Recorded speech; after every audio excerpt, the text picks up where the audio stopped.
Hi guys, good morning. तर आज होता एक्झाम डे अँड जसं तुम्ही कालचा ब्लॉग बघितला असेल, मी तुम्हाला बोलली होती की खूप काही गडबड झालेली. ती कशी झालेली की मी फोटोज ठेवले होते पेंडिंग आणि आय वॉज थिंकिंग की माझं होऊन जाईल. काल इतक्या लेट जागून प्रॅक्टिकल बुक लिहत असून सुद्धा माझे काही टॉपिक्स कव्हर करणं बाकी होतं.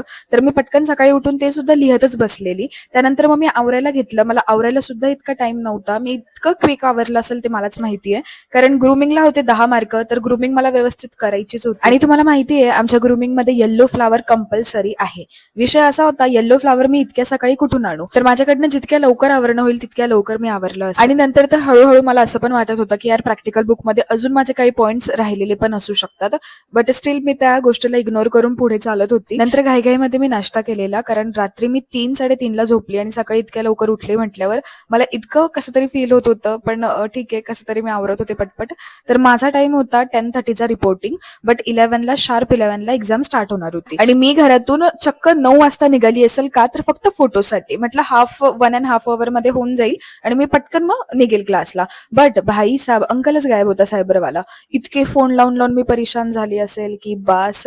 त्यानंतर ते फायनली आले, मग मी फोटोज वगैरे घेतले. बट गाईज, मला जे पूर्ण फोटोज लावायचे होते मला पूर्ण न लावता थोडेफारच लावता आले, कारण वेळ. आणि त्या चक्करमध्ये मी इतक्या लेट पोहोचली क्लासला. म्हणजे 11ला एक्झाम स्टार्ट झाली पण मी पोहोचली 11:50, कारण मला फ्रंटमध्ये पाहिजे होते 0 टॉंग्स आणि मागे लेसबन.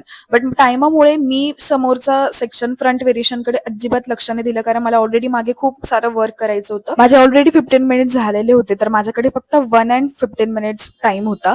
आणि मला मी जसं एक्सपेक्ट करत होती तसं भेटलंच नाही. म्हणजे लाईक तुम्ही बघितलेच असेल माझी हेअरस्टाईल अशी होती, बट मी सॅटिस्फाईड नव्हती अजिबात. तर मी तिथे ऍट दी मोमेंट ते चेंज करून सिम्पल ट्विस्टिंग वाला केले. आणि तुम्हाला सांगू, माझी लेस बनची इतकी प्रॅक्टिस झाली होती की लेस बन माझा फक्त 15 मिनिटात कंप्लीट झालेला आणि चक्क 1 तासाच्या आत माझी हेअरस्टाईल कंप्लीट झालेली. मॅम खूप हॅपी होत्या की मला 15 मिनिटं उशीर झाला, स्टील मी खूप माझा चांगला बेस्ट दिलेलं. बट फ्रंटमध्ये माझा मूड ऑफ झालेला. त्यानंतर माझी ओरल झाली आणि त्याच रिझनमुळे ओरलमध्ये पण मी एखाद्या 2 प्रश्नाचं उत्तर खूप घाण दिलेलं. माझा कॉन्फिडन्स लो होऊन गेला होता आणि मी तेवढी फॉर्म नव्हती माझ्या आन्सर्सवर. सो इथे माझा मूड खूप ऑफ झालेला. बट स्टील मी ते कसं तरी आवरलेलं, मलाच माहिती असेल. असं नाहीये की मी खूप घाण परफॉर्मन्स दिलेला, चांगला दिलेला मी पण. मॅमला माझी हेअरस्टाईल आवडलेली. बट ते असं असतं ना की आपल्या मनासारख्या गोष्टी नाही झाल्या तर आपल्याला कुठेतरी असं वाटतं की यार आपण कमी पडलो.